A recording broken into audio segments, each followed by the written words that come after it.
Ngayon, tayo ay guguhit ng isang watermelon.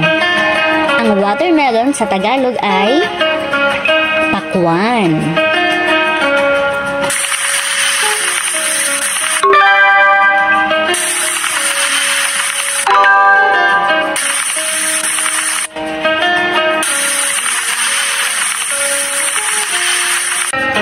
Ngayon naman ay kukulayan natin ang pakwan na ating iginuhit.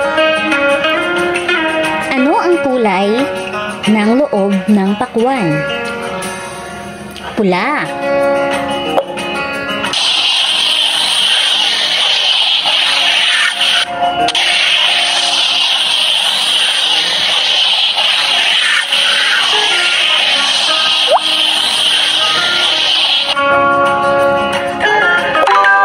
Sunod naman, ano ang kulay ng balat ng pakwan?